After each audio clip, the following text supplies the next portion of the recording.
Zidane, Electro Ninja here, and welcome back to Electro Ninja's Lab. So, today's video is a bit special because it was actually inspired because I got this guy at long last, which I know it might be kind of hard to see because of the green screen and stuff, but yes, I got a Deku statue, which just reminded me of just how much is gonna be needed for My Hero One's Justice 3. A lot of things need to be changed and added for this next episode or this next edition of the game. And since we know that there more than likely will be one since the first two did so well, and seriously, they're just gonna keep improving, let's be honest. So, yeah. Because of the fact that we are getting closer and closer to the end of the first half of the season, it does make me realize that sooner or later we will be getting an announcement for the actual game to be released. Which I, for one, am really excited to see. But what exactly should we expect and what should be improved on for the future of the series just moving forward? Well, the fact is that the biggest thing is more than likely going to be just a huge new collection of heroes. Just a quick reminder that One's Justice 2 had over 40 characters, which,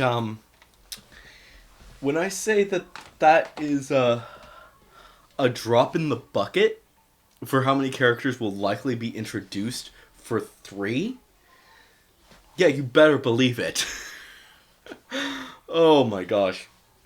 So, first off, obviously, if they're going to just keep going with the normal, standard way that they've been doing it, the first thing that's going to be happening is, obviously, we're going to be dealing with the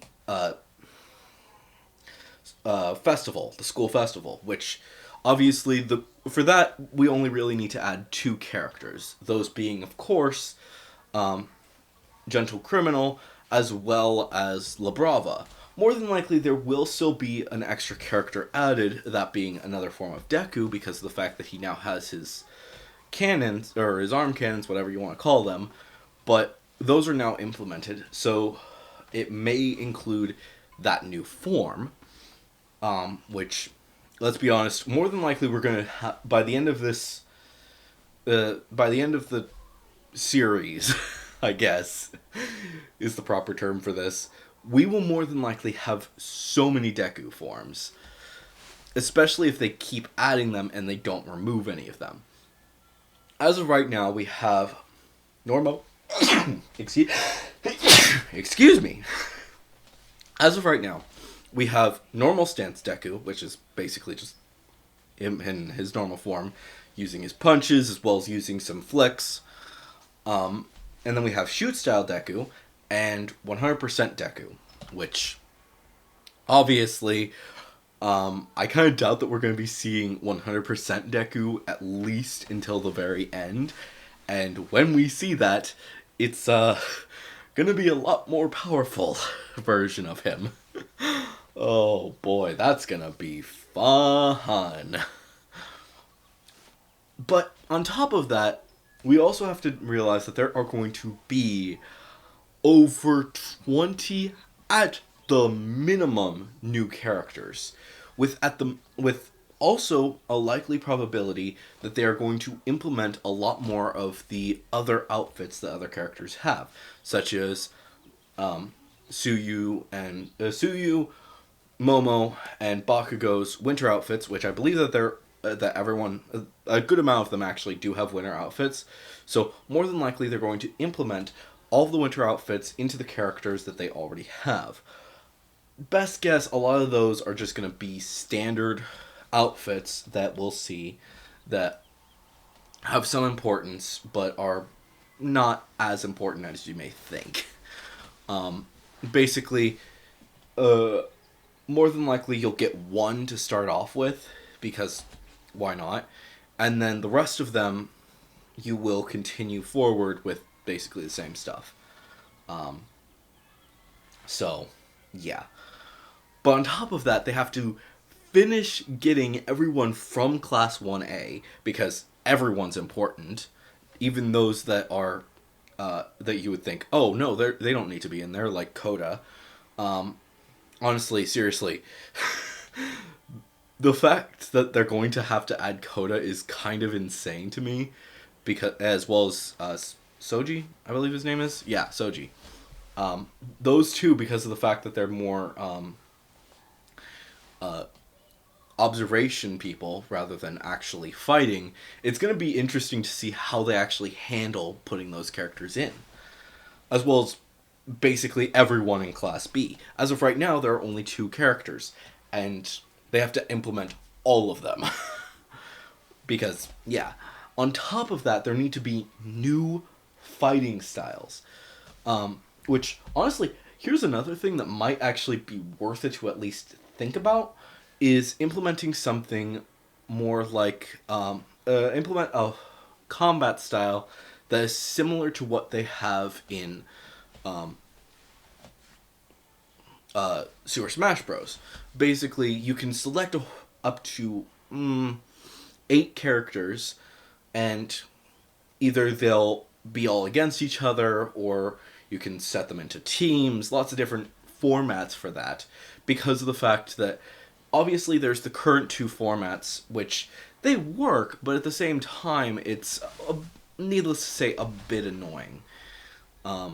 Because of the fact that right now there's only 1 player, 2 player, and 4 player, which even in my old video I said that it made no sense, on top of the fact that when you're doing 4 player, the extra players are controlling 2 characters, and while I haven't actually messed around with it because I don't have 4 controllers, needless to say, it can be a bit confusing. Also, I think that there should be more stuff to actually manipulate with the CPUs and stuff. Basically, allowing there to be a CPU versus CPU battle, as well as allowing something like what I said before, basically a 3-party system, or a 3-person system. Basically, 2 players are playing against 2 players are playing together, and then another person plays with a CPU on their side. Because honestly, it was kind of a weird situation to begin with.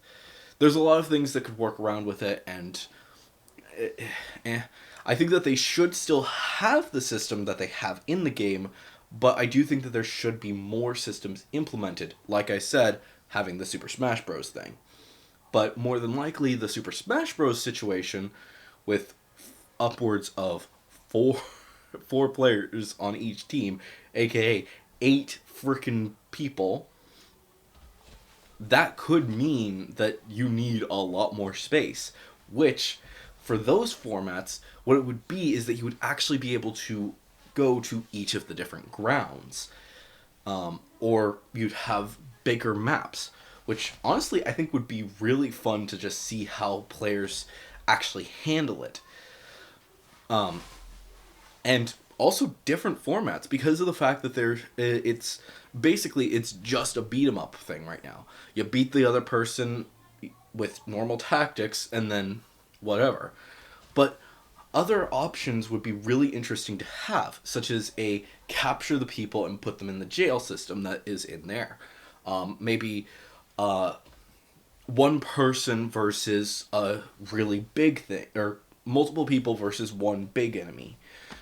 Basically, what they would do is they would take one of the pro heroes, or the big villains, that normally took multiple people to deal with, and basically it ramps up their difficulty so that you have to actually practice a lot more to actually be able to handle it. There's a lot of other minutia, and like I said, I want to see how they can actually handle it. And more than likely, they're not going to implement all of this stuff within the first little bit.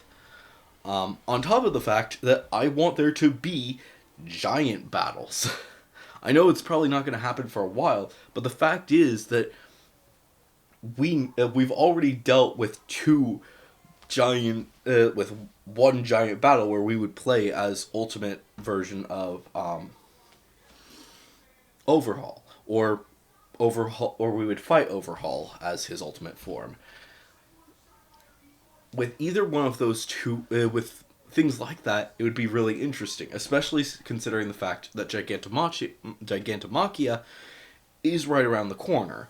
On top of the fact that there is also Redestro also right around the corner. It would really just be really interesting to see how they actually handle each and every single aspect of this. On top of that factor, though, there also needs to be something else added. In the previous two games, you were able to go through a villain side of the story. Obviously, the villain side was always shorter because reasons, but I think that they could actually improve on it to a much better degree by actually putting the villain arc actually into that villain story, which would mean that it would be going further than it was before, but it would also mean that we would be more prepared for next season, which, let's just be honest, next season, season 6, I believe, yeah, season 6 is insane. Like, when I say that people are not ready for season 6, you are not ready for season 6. On top of that, though, there's also another factor that I think needs to be addressed. That of the Vigilantes. I've mentioned before in multiple of my My Hero Academia episode reviews, including probably the one that came out just a little bit before this. I don't know exactly when videos are coming out, so I don't know. But the point is that more than likely I've mentioned it in every single one of my episode reviews that we need to see Vigilantes. The fact is that there is a high possibility that we're just not going to get an anime adaptation. So putting the Vigilantes story actually within the video game may be a good format. On top of the fact that it would actually get people prepared to actually see that. And even if they're not actually planning to release it immediately. There's a lot to it, and also another factor is, depending on how much they actually plan to do in season 6, having a little break between season 5 and season 6 where they just go through all of Vigilantes wouldn't be a bad idea, especially considering how close it is to its conclusion. Like, seriously. More than likely, there might only be like 3 or 4 chapters left of Vigilantes. I don't know for sure, but it's not many. So, yeah. And they go through arcs very quickly. So, yeah.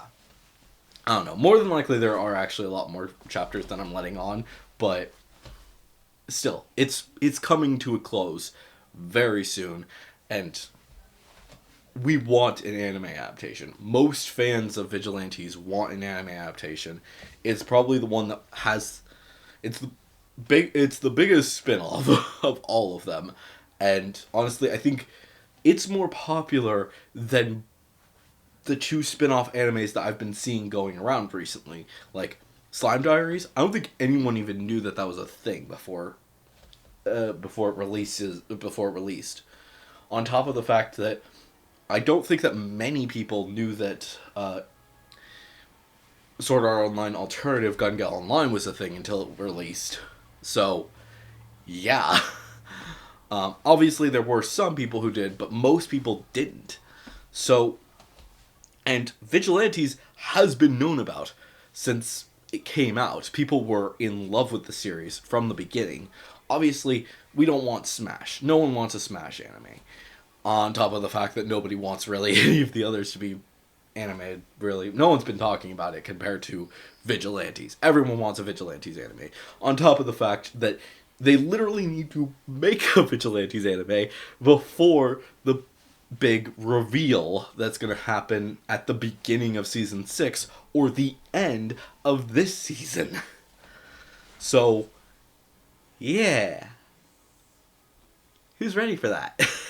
Which, keep in mind, more than likely, Season 6 is going to be coming out in December. because of the fact that there's a freaking Christmas special there. Yeah, that's the thing. So, I don't know. There's a lot to it, and I don't know. I want to see how they actually decide to handle the situation going forward. And I think that doing One's Justice 3 and taking everything that they've done with it, with the previous two games, and implementing that into both Vigilantes as well as continuing the story forward to improve it better is honestly going to just make fans even more excited for when the Vigilantes anime finally releases. And let's just be honest, everyone would love to play Crawler. Or Knuckle Duster. Let's be honest. Who wants to play Knuckle Duster? I do. I also want to play Pop. Let's just be honest. Pop Step is awesome and needs more attention. Along with everyone else. Like, old Stain, like, that version of Stain within the Vigilantes manga is amazing and an amazing character. So, please, give us an anime and put these guys into One's Justice 3. Now, when should we expect this to actually be announced? Well, summer. More than likely, it will be announced in the summer, or more likely at the end of this season, or the end of the first half of the season, based off of how it's happened before. However, if they do actually plan to implement everything from this season, then more than likely it will be announced at the end of the season, which just so happens to be in the summer. Ding, ding, ding. Right around E3. So, if they can actually get it to happen at E3, and they're going to be at E3, why not also give us, well, all of that? Because a whole bunch of fans will absolutely be super excited to see One's Justice 3 coming out very soon. And unlike a lot of other games, it's probably been in the works this entire time. So, yeah. People are excited, needless to say. I'm excited. So, we'll see how things turn out. But anyways, that's it for this video. If you enjoyed it, please make sure to leave a like, subscribe if you're new, and ring that notification bell. And of course, even if you aren't subscribed, even if you're not new, but you haven't subscribed yet, please subscribe and ring that notification bell, because only about 30% of the people who watch these videos are actually subscribed. And it helps out a lot more than some people think. On top of the fact that it means that you can see all of our videos, which don't just include My Hero Academia. There's going to be some really cool Promised Neverland content coming soon, as well as some Slime Reincarnation and other shows very, very soon. We're going to be doing a lot of Show It Some Loves in very short amount of time, and on top of the fact that Miraculous, it's getting closer to its conclusion. So, yeah, definitely subscribe and ring that notification bell. Of course, if you have any thoughts or theories, please leave them down in the comments below. If you are going to leave a theory, please make sure to say theory review somewhere in your comment, because if you do, we may talk about it in a future video, with your name getting mentioned. So, why not? Of course, don't forget to, if you guys want to support the channel even more, then definitely head down to the description and check out all of our links down there, including our social medias, our other channels, and ways to support us financially, including the merch store, the book, and of course, the Patreon. Which a big thank you to our current patron, Sheeny. But anyways, guys, I've been Electro Ninja, and I will see you guys next time. But on!